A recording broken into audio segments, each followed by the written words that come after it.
Hola a todos. No sé si lo sabéis, pero más de 600 años después, los Medici siguen entre nosotros. Se trata de un varón de 73 años, cuyo nombre evoca a uno de sus antepasados, a Lorenzo, uno de los dos hijos que tuvo Giovanni de Medici, fundador de la familia Medici y del primer banco Medici en Florencia. El origen de su fundador era humilde. Sus antepasados habían sido dueños de una hacienda agrícola en la comarca de Mugello, a unos 30 kilómetros de Florencia. Fue él, Giovanni, el primero en ejercer como prestamista en la familia Medici. Prestaba dinero a los artesanos y a las clases populares, autoimponiéndose una regla para él fundamental, y esa era la de no prestar dinero a la realeza, porque decía que nunca devolvía el dinero. Pero no os imaginéis a la banca renacentista como hoy entendemos la banca.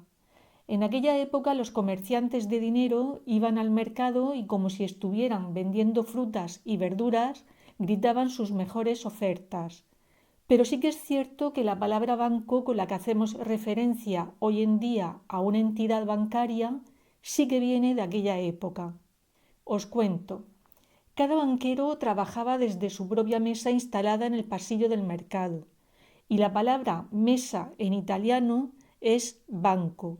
De ahí el término de banco que nosotros utilizamos hoy en día para una entidad bancaria. Igualmente, la palabra bancarrota nos remite al mismo siglo, al siglo XIV, porque cuando uno de estos banqueros fracasaban en alguna de sus operaciones, llevaban a cabo un gesto simbólico, y este era el romper su mesa, palabra que, como ya sabéis, en italiano es banco, de ahí banco roto o bancarrota. Posiblemente Giovanni nunca se viera en esa situación, porque resultó ser muy hábil en su oficio, y esa habilidad es la que le permitió destacar sobre sus colegas de profesión, siendo elegido prior del gremio del cambio en 2 ocasiones. Desde ese ámbito, desde la política, Giovanni continuó teniendo presente a las clases populares, y lo hizo estableciendo un nuevo impuesto sobre las propiedades inmobiliarias a los más ricos. Haciendo gala de su buen olfato para los negocios, el impulso definitivo de la banca Medici se va a producir cuando Giovanni se convierta en el banquero del Papa Juan XXIII.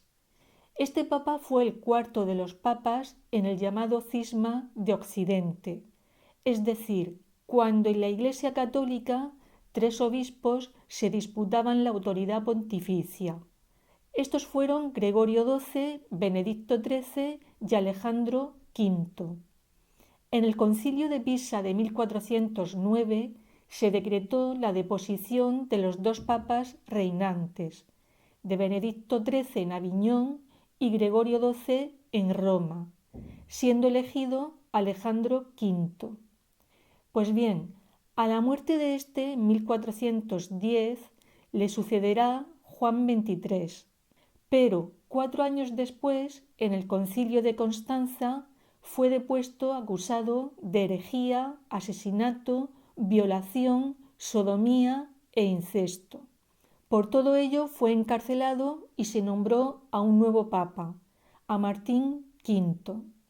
En 1418, Baldassare Cosa, que así se llamaba antes de ser papa, recuperó su libertad, y lo hizo gracias a los 308.000 ducados que la banca Medici pagó por su liberación.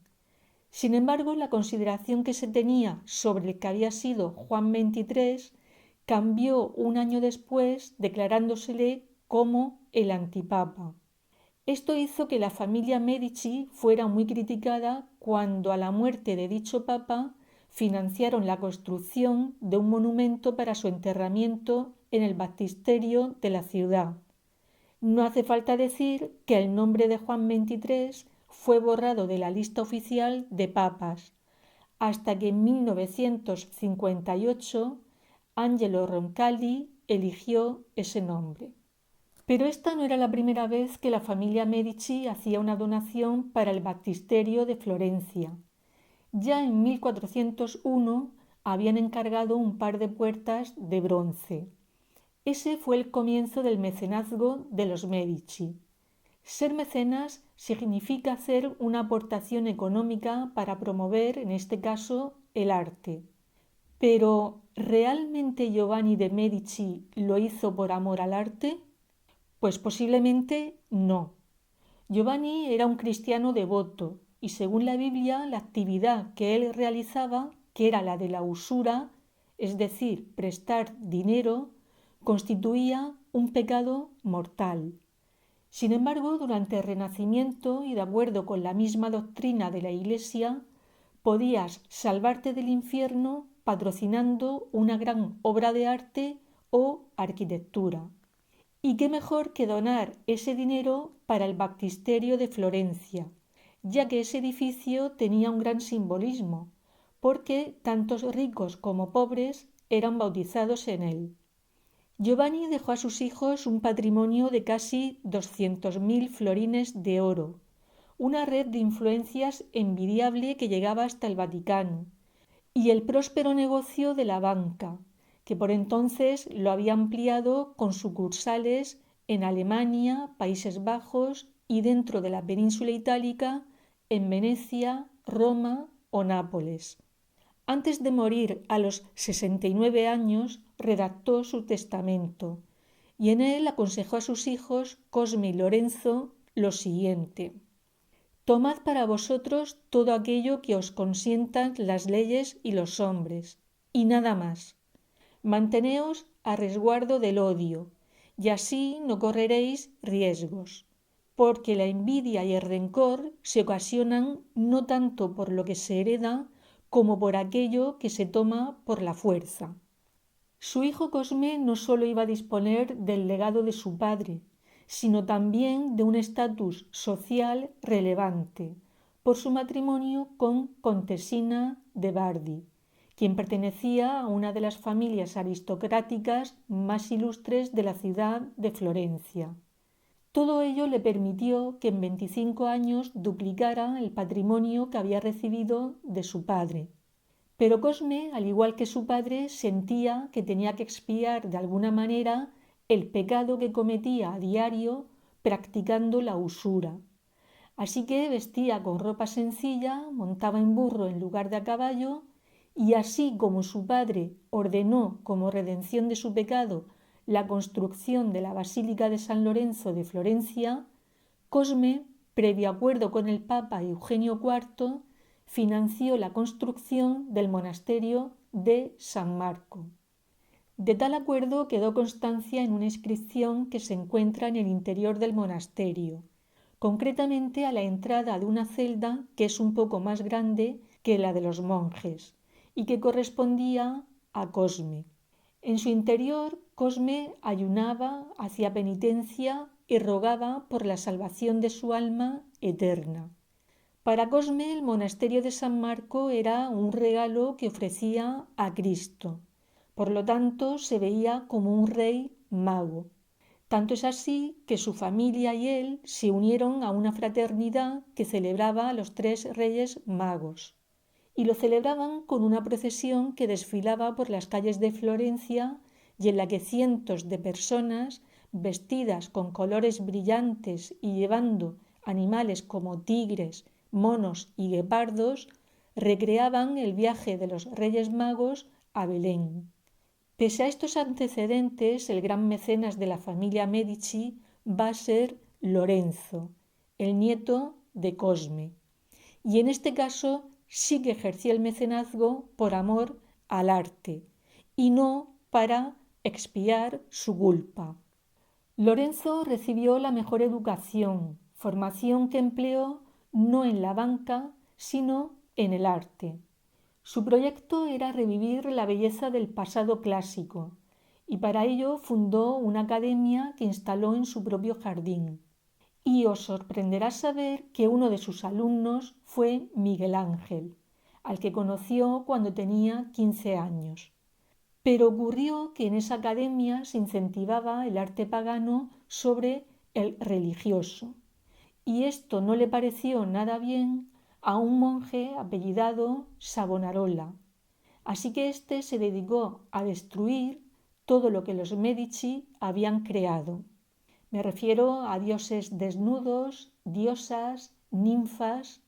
Incluso organizó unas fiestas religiosas llamadas Hogueras de las Vanidades. En ellas animaba a los habitantes de Florencia a llevar sus posesiones más valiosas, incluidas las obras de arte, y quemarlas para la gloria de Dios. Pero los Medici no solo suscitaron el odio del monje Savonarola. El hecho de que Lorenzo de Medici se hubiera hecho con el gobierno florentino disgustó a otras familias y les llevó a sufrir la conspiración de los Pazzi, otra familia de Florencia que ambicionaba el poder. Estos intentaron matar en la catedral a Lorenzo y a su hermano Giuliano. Este último fue asesinado, pero Lorenzo sobrevivió, y para sorpresa de los Pazzi, los florentinos se volcaron con Lorenzo y con su familia. Estos, a su vez, ofrecieron a Florencia una de sus etapas más gloriosas, no solo en lo artístico, sino también en lo económico. Sin embargo, el poder de los Medici acabó cuando en el siglo XVIII los Lorena llegan a Florencia. Suerte que un miembro de los Medici, Ana María Luisa, temiendo que los Lorena destruyeran el legado artístico que la familia llevaba siglos construyendo, hizo firmar a los Lorena un documento en el que se comprometían a conservar y no dañar todo el arte de Florencia. Era el llamado Pacto de Familia. Según este pacto, los Lorena no podrían llevarse fuera de la capital del Gran Ducado de Florencia cuadros, estatuas, joyas.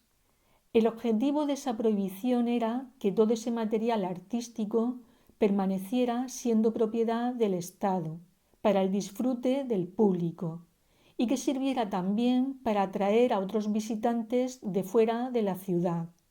Ese proyecto de Ana María Luisa de Medici se convirtió en realidad, porque hasta el día de hoy somos miles de personas las que disfrutamos de la ciudad de Florencia y de su arte.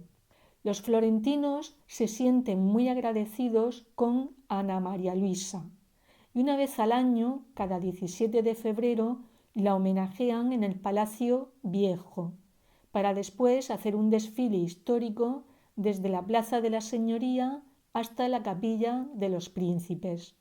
Para conocer al último de los Medici no nos tenemos que remontar al siglo XVIII, ni siquiera al siglo pasado, porque el último de los Medici vive entre nosotros. No es papa como lo fueron tres de sus antepasados, me refiero a León X, Clemente VII y León XI.